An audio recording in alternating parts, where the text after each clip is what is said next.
Hello students, my name is Bhajan and welcome to my channel Biogene again. आज हम बात करने वाले हैं +2 का एक टॉपिक है दैट इज़ रिप्रोडक्टिव हेल्थ जो नीट के पॉइंट ऑफ व्यू से इट्स वेरी वेरी इंपॉर्टेंट. उसका एक सब टॉपिक है that is contraceptive measures. So we will talk about the contraceptive measures over here. I hope you are liking my videos. If you like, do share and subscribe. So let's start with the topic. Motto वही रहेगा जी, NCERT base guide and previous NEET exams जो हुए हैं उनमें जो questions आए हैं वो हमारे डायरेक्शन गाइड रहेंगे. तो ये चैप्टर में so we are starting with the contraceptives.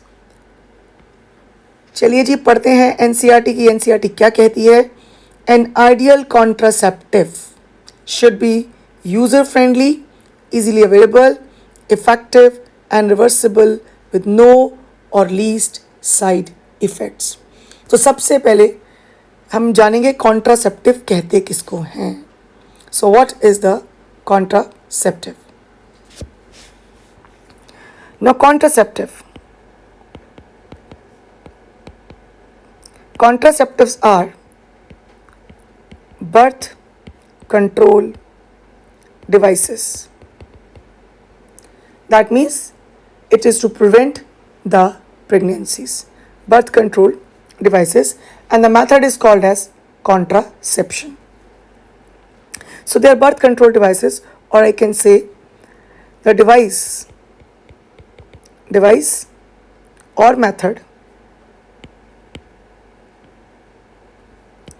to control pregnancy. So what is the good contraceptive? क्या इसका criteria है?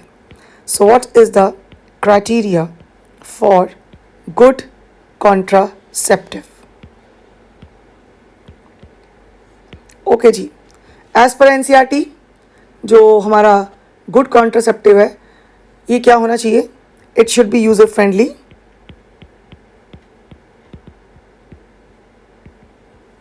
it should be effective and safe, and it should be easily available,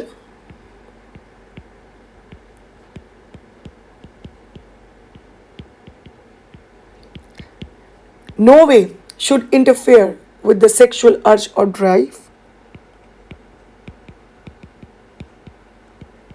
no interference with sexual act or drive, or I can say sexual behavior, and it should be reversibility.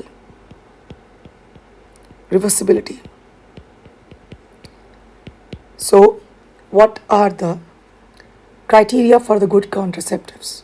User friendly, effective and safe, easy availability, no interference or no effect on the sexual act or drive, and it should be reversible. So this should be the ideal contraceptive. Now what are the various methods for contraception? We have a good list of methods for contraception. Coming back to NCERT. Okay, so user friendly, easy availability, effective, reversible, least or no side effects, and it should in no way interfere with sexual drive, desire, or sexual act.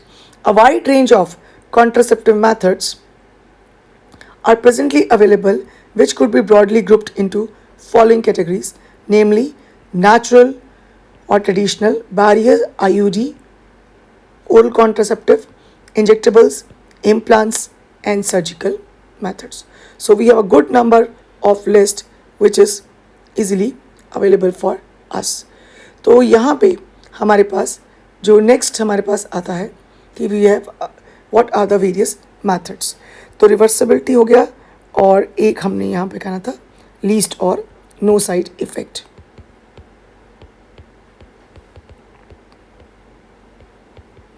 So that is of course effective and safe. So now methods of contraception में we have various methods We do have the natural methods for the contraception. Then we have the barrier methods for the contraception. Then we have chemical methods for the contraception. We have the surgical methods for the contraception. So chemical methods, surgical methods, barrier methods and natural methods. So one by one I will discuss. सबसे पहले हम यहाँ जो बात करेंगे, I'll talk about the natural methods.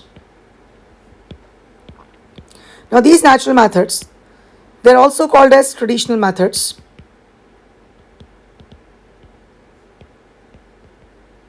And इनका principle क्या है काम करने का? They avoid the chances of meeting of gametes. Means they're just avoiding. So the principle of the natural method.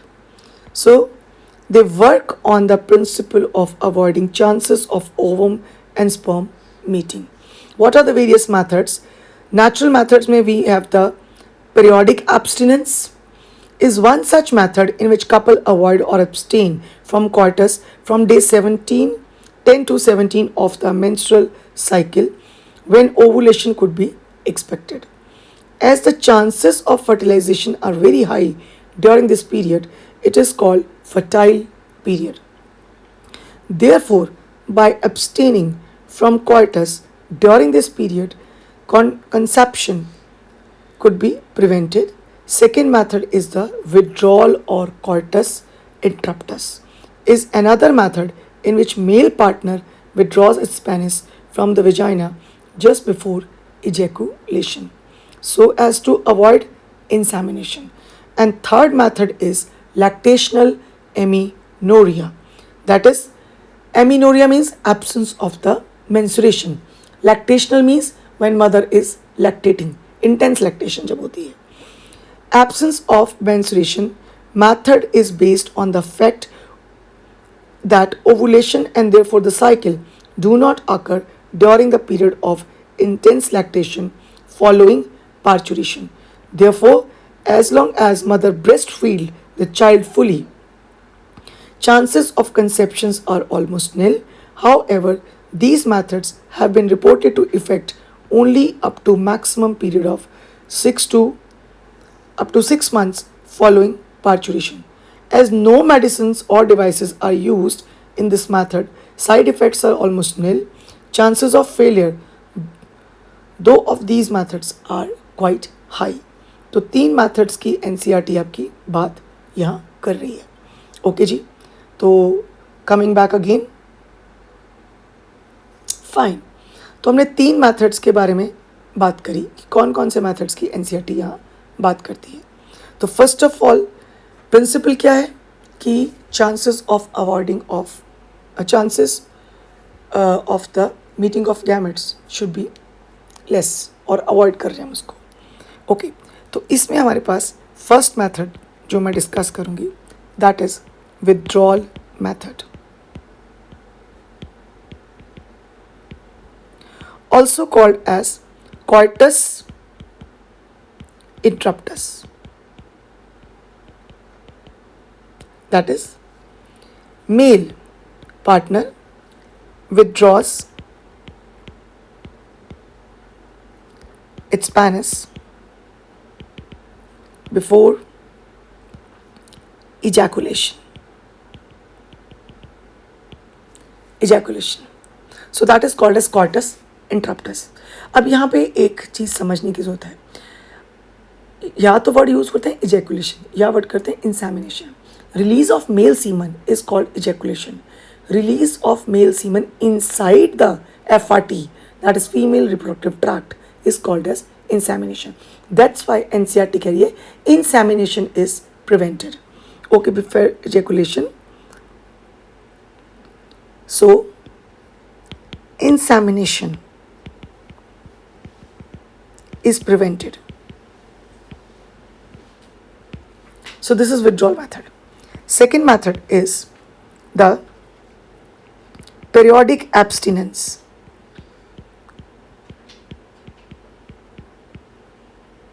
Periodic abstinence. This is also called as natural rhythmic method.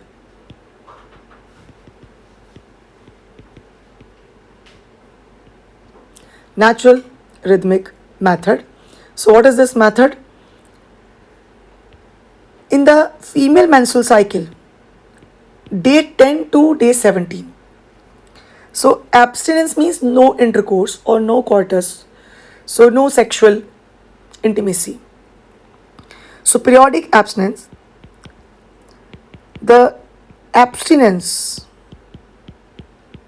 or avoiding sex, I should say intercourse,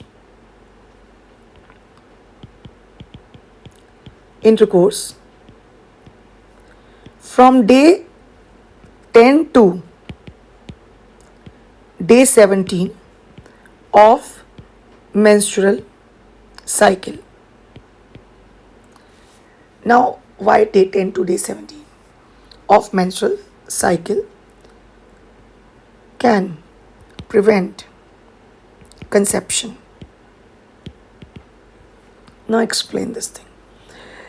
If I say a female has its menstruation from, let's say, 1st March, that means इसका जो expected next period होगा वो होगा 27 और 28 मार्च. अगर मैं 27 या 28 days का साइकिल लेती हूँ, बिकॉज साइकिल जो ड्यूरेशन हम लेते हैं वो 1 lunar cycle approximately that is 28 to 29 days. It can variation जो है वो 27, 28, 29 डिपेंडिंग अपॉन. इससे थोड़ा नीचे भी हो सकता है, थोड़ा सा ऊपर भी हो सकता है, because this is hormone based cycle. तो अगर कोई भी हार्मोनल चेंजेस आ रही हैं, चाहे किसी स्ट्रेस की वजह से आ रही हैं, maybe you are not taking proper sleep, और maybe you have some pathological condition, कोई भी रीज़न हो सकता है जिसकी वजह से ये साइकिल में वेरिएशंस हो सकती हैं. ओके, सो ये एग्जाम्पल है 1, 2, 3, 4, 5, 6, 7, 8, 9, 10, 11, 12, 13, 14, 15, 16, 17, 18, 19, 20, 21, 22, 23, 24, 25, 26, 27 and 28. Fine. So now you may wonder कि भी ये लिखने की ज़रूरत क्या है जब चीज़ें समझ आती हैं. I just want to say कि भी ये हमारा, क्योंकि यही चीज़ हम आगे भी यूज़ करने वाले हैं. सेम मेथड, इसमें जो सेम नंबर्स हमें, जो डे 14 है, this is a time of the ovulation. अगर मैं डे 1 से पीरियड शुरू कर रही हूँ, सो डे 1 से लेकर डे 5 तक ऑलमोस्ट ये रहता है मेंस्ट्रुअल फेज और ब्लीडिंग फेज, जब ब्लीडिंग हो रही है. डे 14 पे ओवुलेशन हुई if I take a middle of the cycle, और उसके बाद ऑलमोस्ट डे 18 जो होगा वो इसका अगेन इसका जो है वो ब्लीडिंग फेज शुरू हो जाएगा. तो हम यहाँ पे कह रहे हैं डे 14, डे 10 से लेकर डे 17 तक. देखो वाई 7 डेज, जबकि ओवुलेशन तो आपका 14th डे है, और जो आपका वेटिंग पीरियड है यानी कि ओवम रिलीज़ हुआ 14th डे पे, 14, 15, 16 ऑलमोस्ट 3 डेज, ये समझ लीजिए आपका 2 to 3 days it is going to wait for the sperm to be fertilized. तो जो फर्टिलाइजेबिलिटी पीरियड है वो तो ये है ना. तो फिर इतने दिन क्यों? नंबर 1, एक तो साइकिल सबका वेरी करता है. यू कैन नॉट से कि भी ये 28 को ही आएगा. अगर 26 को आ गया तो ओवुलेशन 13th पे आ जाएगी. अगर ये 25 डेज़ है तो ऑलमोस्ट 12 और 13 का कहीं मिड होगा, और अगर थोड़ा डिले है तो फिर 15 और 16 पे भी हो सकती है. नंबर 1. नंबर 2, जो स्पर्म की वायबिलिटी है वो 3 डेज़ की ऑलमोस्ट होती है, कि फीमेल ट्रैक में it can have it's viability from 24 hours to 48 hours और इवन मोर ऑल्सो. तो बेस्ट वायबिलिटी पीरियड हम 24 to 48 hours लेके चलते हैं. तो सपोज करो अगर मान लो 13 को जो है वो ओवम लेट्स से रिलीज़ हुआ और स्पर्म वहाँ 11 या 12 को ही 11 या 10th को पहुंच गया, तो वायबिलिटी पीरियड तो है ही ना उसका. सो दैट इज़ वाई ये फैक्टर्स हम यहाँ पे लेकर चलते हैं. Okay, so that is periodic abstinence. Now third is your lactational amenorrhea.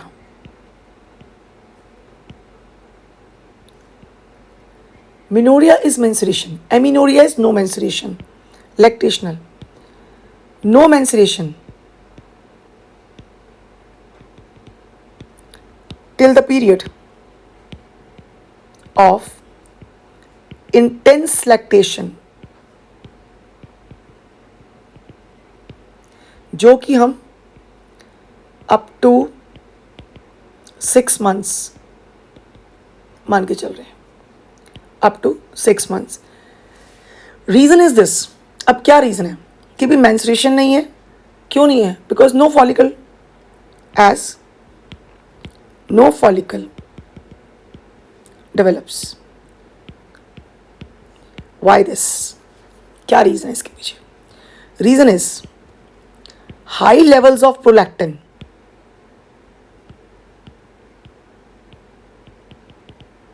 This is a milk secreting hormone जो मदर के अंदर एल्वियोलर में मिल्क बना रहा है. ऑक्सीटोसिन मिल्क निकाल रही है, so milk ejection hormone. So high levels of prolactin जो होती हैं, this they inhibit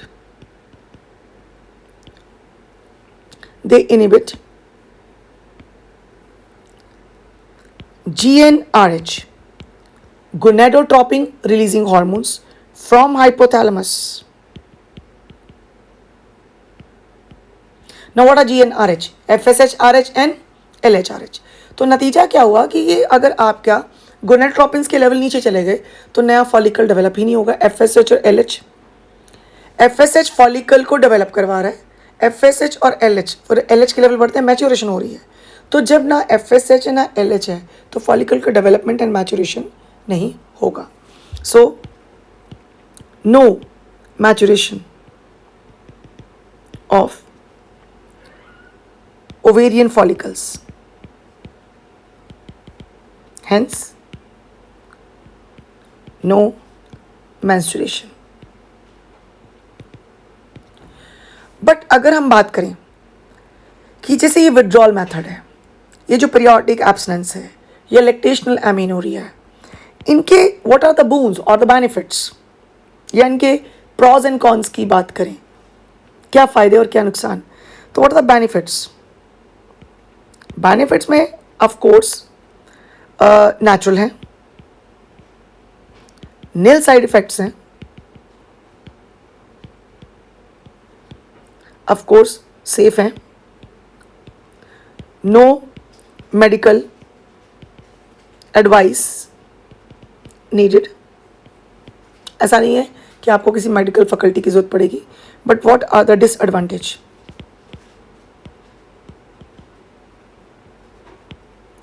the failure rate is high. Failure rate is high, तो फेलियर रेट काफ़ी हाई है.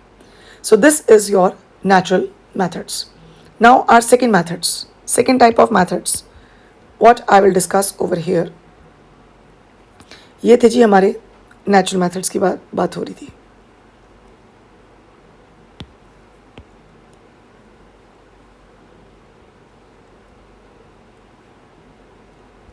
Now I will come my second methods, that is called as the barrier methods.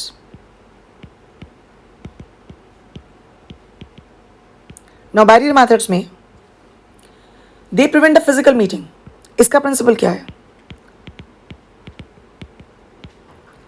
Prevent physical meeting of the gametes.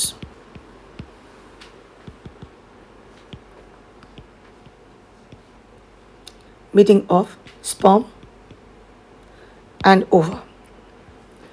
Barrier methods में we have various methods. First is the condoms, like this. So first is the condoms. अब condoms में mail condoms भी हो सकते हैं और female condoms भी हो सकते हैं. जो मेल condom है, I have an example of the Nirodh. There are so many brands. So Nirodh, जो है क्या है, मेल कॉन्डम्स क्या होते हैं? So they are rubber, thin rubber latex sheet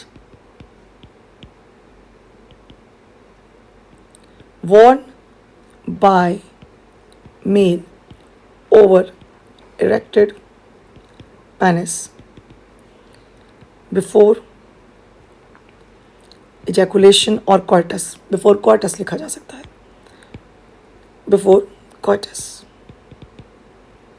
I mean ejaculation से पहले, तो वो डल जानी चाहिए, क्योंकि उससे क्या है, व्हाट इज़ द बेनिफिट? अब बेनिफिट क्या है कि जो this is the condom which is worn over the penis, so semen will be released here. And जो फीमेल कॉन्डम्स हैं वो कैसे हैं? फीमेल कॉन्डम्स में एग्जाम्पल इज फेमिडोम्स, और इंटरनल कॉन्डम्स भी कहा जाता है. Female condoms, they are commonly called femidomes or internal condoms. So they are used by females,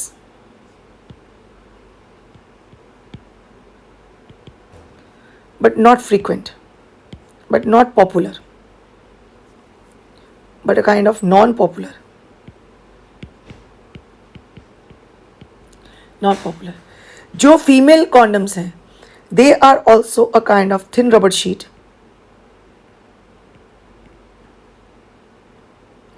it has 2 rings over here.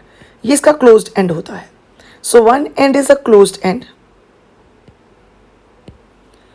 ये एंड अंदर इंसर्ट होता है वेजाइना की साइड पे.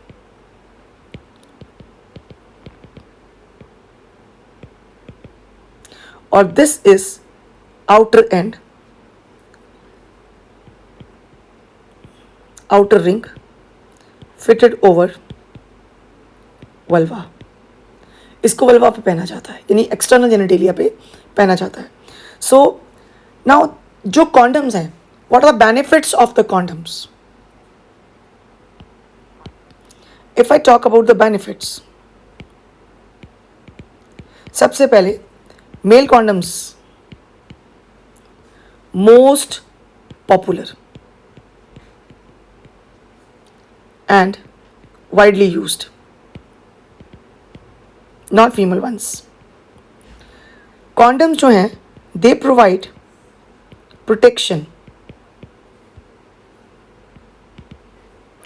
Against STDs. तो सेक्शुअली ट्रांसमिटेड डिजीज के लिए ये काफ़ी इफ़ेक्टिव हैं. थर्ड, दे आर डिस्पोजेबल्स हैं. Fourth,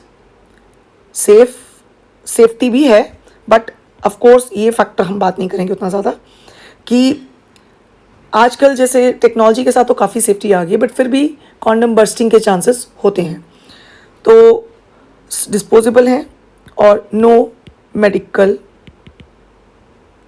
advice needed. Yes, but जो फीमेल कॉन्डम्स हैं इट नीड्स प्रैक्टिस, तो इसको प्रैक्टिस चाहिए पहनने के लिए. मेल कॉन्डम्स में ऐसा कुछ नहीं है.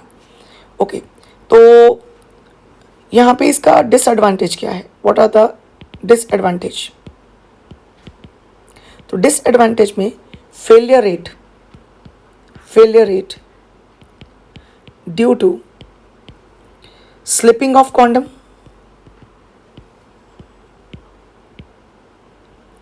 or due to bursting of condom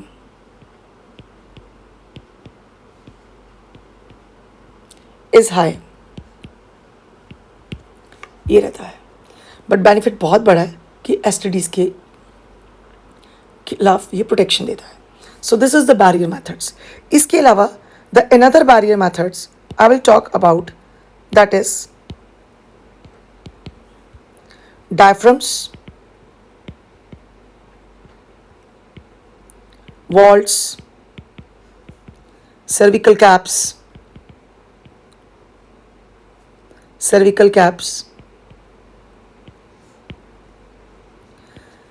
these are used by females, used by female. जो डायफ्राम वॉल्ट्स और सर्विकल कैप्स है, इसके लिए भी प्रैक्टिस चाहिए, बिकॉज इसको कॉर्टस के दौरान पहना जाता है और कॉर्टस के बाद ये 6 घंटे तक मिनिमम और 24 घंटे तक मैक्सिमम रह सकता है. 24 घंटे के अंदर अंदर it has to be removed. तो वो ख्याल रखना पड़ता है इसको, और उसको पहनने के लिए, उसको प्रॉपर अपनी जगह पे बिठाने के लिए भी one needs a practice. So diaphragm is basically, एक बता देती हूँ. सो डायफ्राम जो है कुछ इस तरह का डिवाइस होता है. So this is worn in vagina, used by female, prevent physical meeting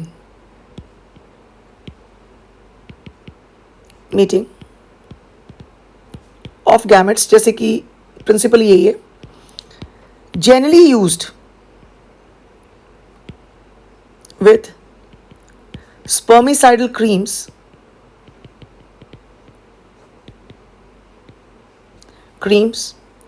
and jellies to increase the efficacy. वैसे तो already they are good lubrication होती है उनमें, they have a good lubrication, but still जो spermicidal jellies वगैरह हैं वो भी यूज़ किया जाता है साथ में, ताकि प्रेफरेबली नॉट इसेंशियली कि उसका एफिकेसी बढ़ सके. सो इसमें ये एक और भी बात है, they are reversible. I mean एक तो वैसे रिवर्सिबल मेथड है, मर्जी है करो या ना करो, यूज़ करना है या नहीं करना, क्योंकि आपको कोई ऐसा नहीं है कि परमानेंटली कोई चीज़ फिट होगी अंदर. सेकेंड थिंग इज़ कि ये डिस्पोजेबल नहीं है, ये रीयूजेबल हैं. So they are reusable. और डिसएडवांटेज में फिर वही हो गया, अगर प्रैक्टिस नहीं है पहनने की तो चांसेस आर देयर कि ये स्लिप हो जाए. देन वी हैव थर्ड, हमारा जो मेथड आता है, हमने डिस्कस किया सबसे पहले नेचुरल मेथड, जिसमें मैंने 3 मेथड डिस्कस किए आपके साथ, withdrawal, periodic abstinence, lactational amenorrhea. फिर मैंने बैरियर मेथड्स डिस्कस किए आपके साथ, जिसमें मैंने आपको डायफ्राम लूप्स और वॉल्ट्स और कॉन्डम्स के बारे में डिस्कस किया. Then third method I will talk over here is the IUDs. IUDs are intrauterine devices. Intrauterine devices, इस पे ये काम करते हैं. सो IUDs क्या हैं? जो IUDs का कॉमन फंक्शन कैसे काम करती हैं? IUDs, one of the most popular, ये नीट का क्वेश्चन भी है, devices in India also. One of the, I don't say it is only popular device, one of the most popular devices in India also. Okay, so how the IUDs work? IUDs work either by increasing phagocytosis of sperm, ये तो हर IUD करती है, either or copper releasing IUDs suppress sperm motility,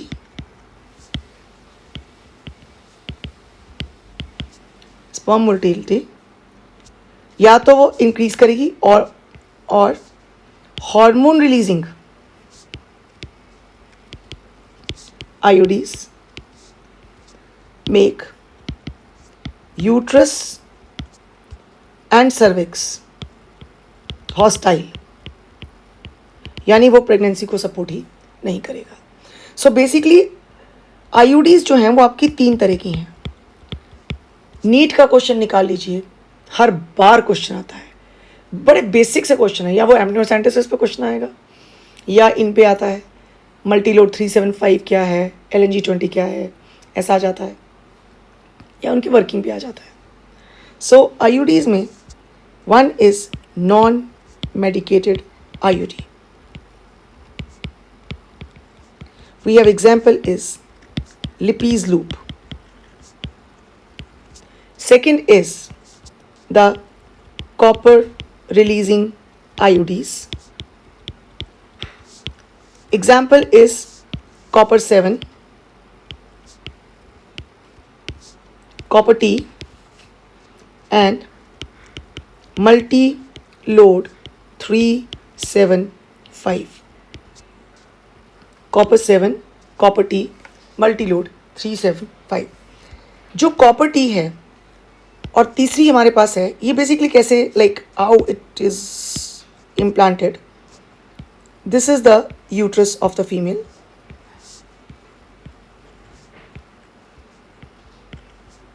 something like this. ये यहाँ पहनी जाती इस तरह से. It's a T kind of device.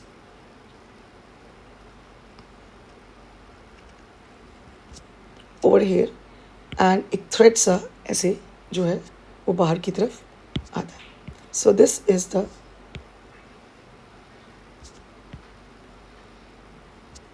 इस तरह से. सो this is something like this की कैसे है. एंड थर्ड हमारे पास जो है दिस इज हार्मोन रिलीजिंग आईओडीज. तो इसमें मेरे पास एग्जाम्पल है प्रोजेस्टासर्ट और दूसरी एग्जाम्पल है LNG-20. ये दोनों एग्जाम्पल्स आई हुई हैं. LNG-20 नॉन मेडिकेटेड आईओडी कौन सी है, मल्टीलोड 375 क्या है. तो this is the something about IUDs, वो कैसे काम कर रही हैं. तो या वो फैगोसाइटोसिस कर देंगी ज़्यादा, या वो फर्टिलाइजेशन की कैपेसिटी को ही कम कर देती हैं. बिकॉज स्पर्म अगर मोटाइल ही नहीं है तो नेचुरली अगर उसकी मोटिलिटी कम हो जा रही है तो वो उसकी फर्टिलाइजिंग कैपेसिटी भी कम हो जाती है. और थर्ड इज द जो हार्मोन रिलीजिंग आईओडी है वो सर्विकल म्यूकस की क्वालिटी को ऑल्टर कर देती हैं, थिक कर देती हैं उसको, और स्पर्म ऊपर चढ़ ही नहीं पाता, तो नेचुरली वो भी रिटार्ड हो गया. सेकेंड जो यूट्रस है उसकी वॉल में वो उसको चेंजेस कर देती हैं सो दैट इम्प्लांटेशन ना हो पाए. एक जर्नल में आइडिया देती हूँ आपको. एक्चुअली होता क्या है कि कोई भी आईओडी जब हम इम्प्लांट करते हैं तो वो एक लोकल इन्फ्लामेशन कॉज करती है. Just listen. अब हमने रिंग पहनी हुई है, आप देखिए कभी वो भी उतारते हैं तो यहाँ पे एक निशान बन जाता है. तो इस तरह से वो एक लोकल सा इन्फ्लामेशन कॉज करती हैं. तो लोकल इन्फ्लामेशन जब यूट्राइन वॉल पे कॉज होती है तो वो वहाँ पर मैक्रोफाजेस और अदर इम्यून सेल और मास सेल्स को अट्रैक्ट करती है. अगर मास सेल बर्स्ट करेगा तो ऑफ कोर्स वो क्या करेगा, इन्फ्लामेशन कॉज करेगा. हुआ क्या, आईयूडी इम्प्लांट की, उसने लोकल इरिटेशन कॉज की, इरिटेशन ने इम्यून रिस्पॉन्स को जनरेट किया, इन इम्यून रिस्पॉन्स ने जो आपके इम्यून सेल्स थे उनको वहाँ पर गैदर कर लिया. और नतीजा क्या हुआ, जब इम्यून सेल्स उस एरिया में गैदर होंगे तो उस लाइनिंग में जो इन्फ्लामेशन आई है वहाँ पे जो ट्रैफिकिंग है, जिसको I mean traffic of immune cells ज़्यादा है, macrophages and all mass sales, तो वहाँ पे क्या हुआ कि वो फैगोसाइटोसिस कैपेसिटी जो है वो ज़्यादा हो जाती है. So that is how. और अगर वॉल इन्फ्लेम हो रही है तो म्यूकस भी ज़्यादा रिलीज़ होगा. और जो अगर मान लो कोई वॉल यूट्रस में इन्फ्लेम हो रही है तो उसके रिसेप्टर्स जो हैं अगर वहाँ पे इम्प्लांटेशन के लिए हैं तो वो भी ऑल्टर हो जाएंगे. सो इट्स अ वर्किंग जो है वो बड़े डिफरेंट वेज पे चलती है. तो एक कॉमन वे में हम में से लिख देते हैं कि भाई हाँ ये काम ये करते हैं. Then we have fourth method, that is the chemical methods. तो अब हमारा अगला जो मैथड है दैट इज़ हम बात करेंगे केमिकल मैथड्स में. सो केमिकल मैथड्स के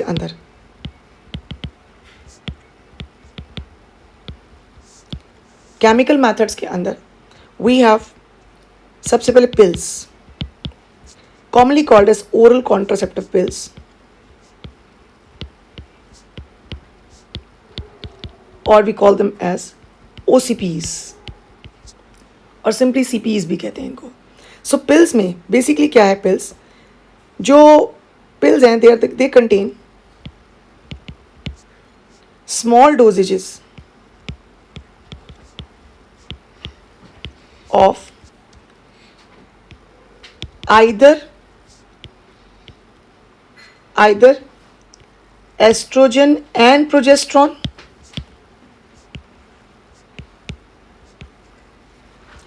or progestogens alone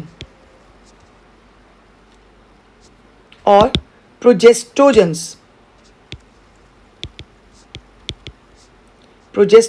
अलोन। तो या तो खाली प्रोजेस्टेरॉन होगा या दोनों का कॉम्बिनेशन होगा ये। सो ये जो मैं बात कर रही हूँ, I am talking about the hormonal pills. ये हार्मोनल पिल्स की बात हो रही है। ओके, सो इसमें क्या है, they are taken for 21 days regularly starting from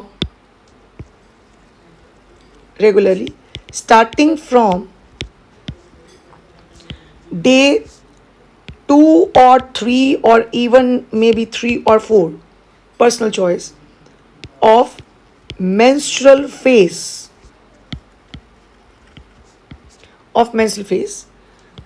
and then discontinued, then to be discontinued and to be started again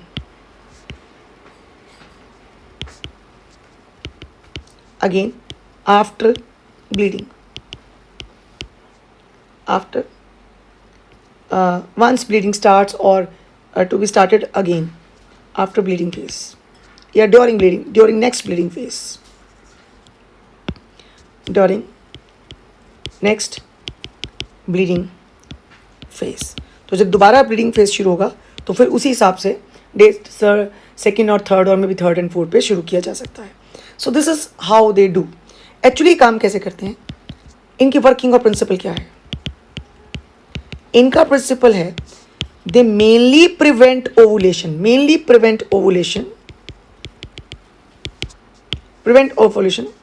also can interfere fertilization।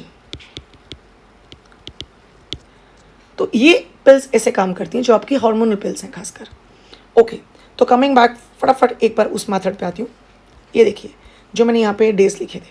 अगर पिल्स की बात करें तो पिल्स में I take with the marker blue. मान लो third day पिल शुरू करिए, 28 डेज का साइकिल है। थर्ड, 4, 5, 6, 7, 8, 9, 10, 11, 12, 13। ये मेरा डे थर्ड को मैं 1 गिन रही हूँ। 1, 2, 3, 4, 5, 6, 7, 8, 9, 10, 11, 12, 13, 14, 15, 16, 17, 18, 19, 20 एंड 21। तो 23rd को उन्होंने पिल डिसकंटिन्यू कर दी। और अब देख लीजिए 1, 2, 3 और 4, वही 27 और 28 डेज पे साइकिल दोबारा आ जाएगा। जो पिल्स है बेसिकली वो क्या कर रही हैं, वो आपके, अब इसका अगर वर्किंग देखना चाहते हो जहाँ पे सबसे ज़्यादा बच्चे अड़ते हैं, सो यहाँ पे अगर मैं मेंस्ट्रुअल साइकिल की बात करती हूँ, आज ये लेक्चर अभी ख़त्म कर देंगे because I think so I may not be able to complete the whole lecture. तो नेक्स्ट जो केमिकल मेथड्स हैं हम नेक्स्ट लेक्चर में ले जाएंगे, तो I be continuing with that, please do watch that. हम यहाँ पे बात करें, अगर आपको एक बार समझ आएगी ये बात, because NCERT is not explaining all these things. अगर हम मेंस्ट्रुअल साइकिल की बात करते हैं तो मेंस्ट्रुअल साइकिल में मान लो ये डे 14 आपका, जब आपकी ओवुलेशन होनी है मिड ऑफ द साइकिल में, ठीक है। अब हो क्या रहा है, ये 1, 2, 3, 4, 5, 6, 7, 8, 9, 10, 11, 12, 13 एंड ये 14।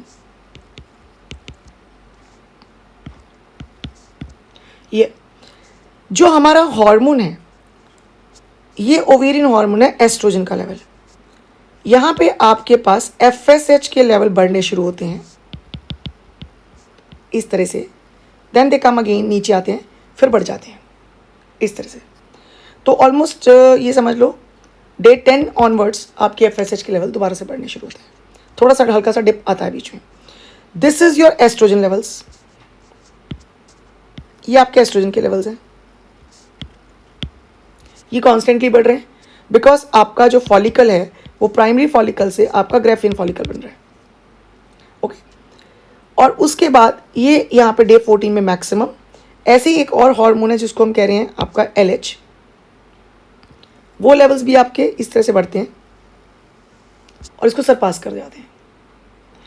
ये नॉर्मल मेंस्ट्रुअल साइकिल की बात हो रही है। और एक हार्मोन यहाँ पे और है, that is called as progesterone, जो यहाँ पे ऐसे रहता है। So this is level of progesterone और ये आपके लेवल्स ऑफ LH। थोड़ा सा हो सकता है डायग्रामेटिकली मिस्टेक हो जाए बनाने में, बट ओवरऑल जनरल लेवल्स ठीक ही बनाए हैं।